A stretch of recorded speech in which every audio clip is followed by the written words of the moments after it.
Where will theaters be in the next 5 years? It certainly suffered the business of going to theaters during the pandemic. I mean, that is what affected it more than streaming. A lot of people just refused to go to a theater in fear of catching COVID. And that kind of promoted the habit of, well, let's stream, let's watch it at home.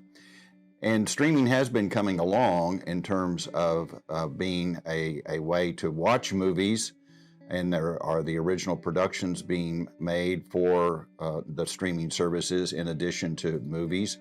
And so we're getting in the habit of just sitting home and watching it on our big screens, high definition and better.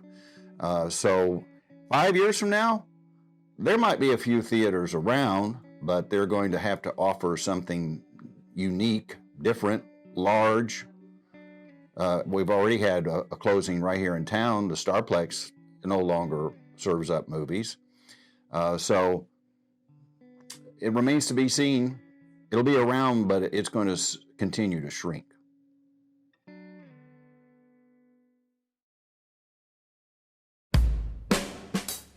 Hey, I'm Josh Frank, and I'm the owner of the Blue Starlite.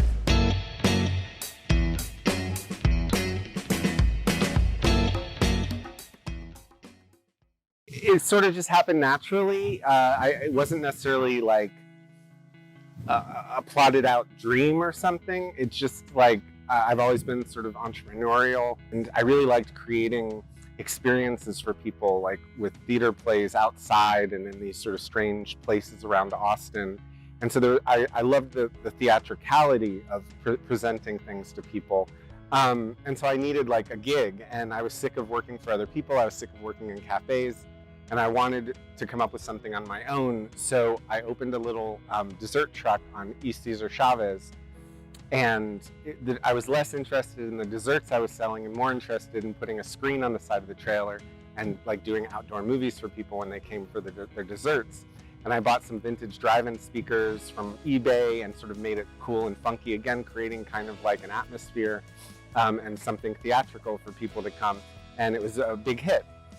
And shortly after that, it sort of hit me that there's not a drive-in movie theater in Austin. And because I had these drive-in speakers, and I sort of became obsessed with the history of drive-ins. And this was around the time that the Alamo was going from their one location to having two, and then having a third, but they were still very small, but they were, you know, the greatest thing next to sliced bread for movies. And I was like, well, if you were to create a movie, some new movie experience in Austin, it would have to be something just completely different than what the Alamo was doing. And so the idea of a drive-in was really interesting to me, especially because no one had done it. Like a new version of the drive-in that's like small and that could like fit in a small town, in a small city. And so that's where the idea came from. Drive-in movies, in every single way, are worse than watching a movie at home or in a movie theater because the wild effect of the earth. But as much as I say that, there's something like indelible about being outdoors, watching a movie on a big screen with a bunch of other people that came to do the same thing is an Americana experience. It's a classic moment of like the American graffiti 1950s mindset, hot rods, sitting in a drive-in, going back, getting popcorn, making out in a car. There's something about that to be said, and there's certain movies that really fit that bill. And it also provides us an experience for people who maybe aren't comfortable currently with where we're at 2022 early, dealing with COVID still. Some people don't want to go back to major cinemas yet. And some people would rather support a small independent business, especially with some of the art house features we're showing right now, like the A24 films, things like that. Some people do prefer this environment for it, and I don't blame them. It's fun. When COVID hit, we became the only movie theater open in Austin for a period of 2 months. And that was very surreal. But it was also really amazing because we became very important very quickly. And during the first year of the pandemic, we were everyone's favorite place to go to a movie, and it was really great. I'm Julian. I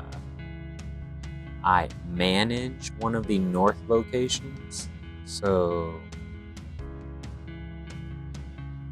pretty much, besides like scheduling films and responding to emails and dealing with ticketing stuff, outside of that, at a different location, for a while now, right before pandemic hit, 2020, we opened up in North in Round Rock, and then now we have a different location in Northwest Austin. But I manage those situations. And I do some like off-site private event stuff. Sometimes companies will have us at their like parking lot, and so we'll go and set up shop, do our thing there, stuff like that. They've just got to have good movies and offer more of an environment to have an evening. To me, that's the solution that might help, and some of them have done that already. A hit nostalgia factor to it. It's a different experience than you can get anywhere else. Again, it's not just your blockchain theater. It's got a quirk to it. It's got character. It feels like it's the closest thing in Austin that doesn't feel corporatized and still feels Austin-y. It's like there's the nostalgia of it for people who were in a time frame, like generationally, like the people who had drive-ins very prominent in their upbringing are still alive and older, and then they have grandkids, so they get to resurge the energy there. And then just like also, I don't know, in pop culture, there's like a retro, like, you know, thing happening right now. It's probably started once we hit the 2000s, but like stuff that happened at a certain point in time is like really popular, like vintage stuff, retro stuff, etc. So that's like another aspect of the drive-in I think is really awesome. It fits for both generations right now in many ways, and then it fits people's needs who don't want or can't go to like a cinema, whatever the big name cinemas are, who still want the movie experience, etc., like disabilities, social disorders.